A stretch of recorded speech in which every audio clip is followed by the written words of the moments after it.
Today we're going to be moving our blue, our green, and red boxes that we drew on our diagram in our last 4 sessions, and they're going to have a new destination. Today we begin to discover the answer to the question, where people go when they die. And it all revolves, the first part of it revolves around the story of the rich man and Lazarus. The story is found in Luke 16:19 through 31, and this is going to play a major role in answering our questions. You've probably heard the story many times, but didn't think about applying it to understanding death and what happens to people upon their death. So let's get started, and let's keep in mind now that this time period that we're talking about as people dying is from all the way the beginning of creation up until the time of the cross. The story kind of goes like this, and I'm going to use the Message version. There was once a rich man, expensively dressed in the latest fashion, wasting away his day. A poor man named Lazarus, covered with sores, had been dumped on his doorstep. All he lived for was to get a meal from the scraps off the rich man's table. His best friends were the dogs, who came and licked his sores. Then he died, this poor man, and was taken up by the angels to the lap of Abraham. The rich man also died and was buried. In hell and in torment, he looked up and saw Abraham in the distance and Lazarus in his lap. He called out, "Father Abraham, mercy, have mercy. Send Lazarus to dip his finger in the water to cool my tongue. I'm in agony in these fires." You know, Jesus didn't identify neither the rich man or the poor man being Jewish or Gentile. So we can't say that this is a Jewish-Gentile story. That would be totally wrong. All we have is there was a rich man, and there was another man named Lazarus, and they died.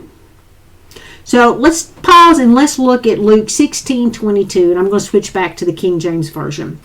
"And it came to pass that a beggar died and was carried by the angels into Abraham's bosom.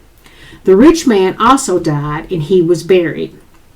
You know, this is the only scripture reference we have to support angels carrying a believer to heaven.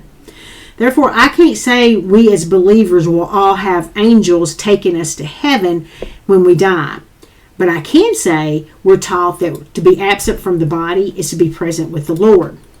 Our spirit bodies also will look like what we look like now. Did you catch that the rich man actually recognized Abraham? And he recognized Lazarus. I think Jesus was declaring it in plain terms that our bodies are immortal.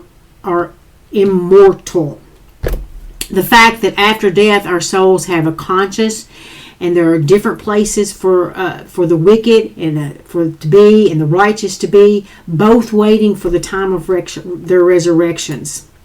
Let's look closer. Verse 22 tells us that Lazarus was carried to Abraham's bosom.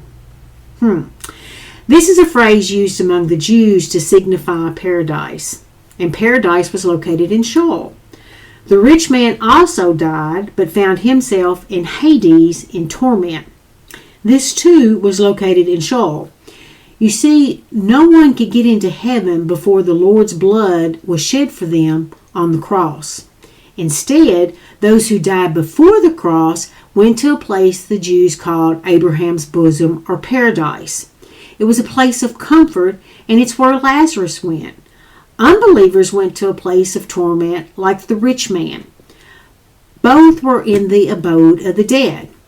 While the two groups could apparently see each other, there was a great gulf or a deep chasm that separated them, so no one could see or cross, so that no one could cross from one side to the other. All right, let's go to our diagram. First, let's add a little cloud down here by the fallen angel box, and let's include the word Tartarus, so we can keep this compartment of hell separate from Sheol. Now, the directions for the boxes go like this. You're going to be erasing them and drawing them in a different location. But all I have to do is click and they'll move for me. By erasing these boxes, we're indicating their death of the people, and then when we draw them in a new location in a different spot, that's going to be their location after death. Now, in the pre-flood section, we're going to erase our box here and we're going to put it in paradise. All right, remember the green boxes represent the Gentiles or the nations and all the righteous people. Today we discovered the righteous people went to paradise in our story of Lazarus and the rich man. We'll place the green box from the post-flood section in paradise also.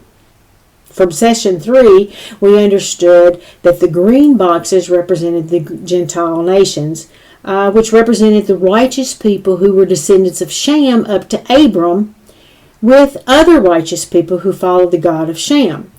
But wait, I don't want you to think that the Gentiles from the time of calling out of Abraham and to the Jews was all that there was.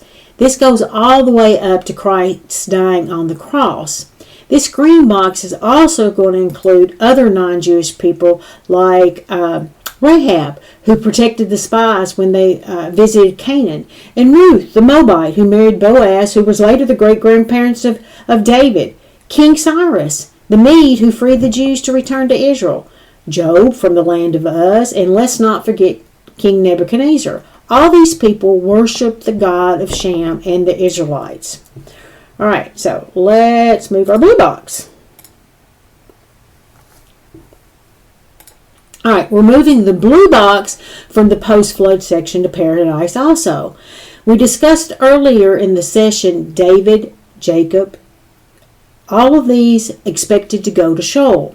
We know that they would not have been in the bad part of Sheol or Hades, so we're going to be placing them in paradise. All right, now let's do our red boxes.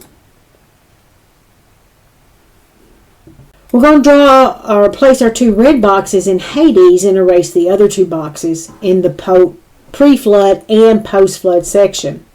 I haven't given you any background scripture yet on how we know these folks are in Hades. So let me give you Ezekiel 26, a passage that was actually given to the king of Tyre. The message was really pertaining to the future, but inside that we can see the clue of where the people are going, why I'm putting these in Hades. So let's read. I will send you to the pit to join those who descended there long ago. Your city will lie in ruins buried beneath the earth like those in the pit who have entered the world of the dead. You will have no place of respect here in the land of the living. All right, you can see in this passage is to the king of Tyre, and Ezekiel is prophesying about the destruction of Tyre. But in the verse we discover that in his destruction he is sent to the pit, Hades. And who is there waiting for him? Those who descended there long ago. So who are those who descended there long ago? I think you know. It's all the ones of the unrighteous people before the cross. At this time, it's actually going to be all the way across, but at this time it's just the unrighteous people before the cross. We have completed session 5, and now we have a better understanding of where people went when they died before the cross. Next session, we're going to start after the cross and where people went. And that's us, the time of the church. Hope to see you then.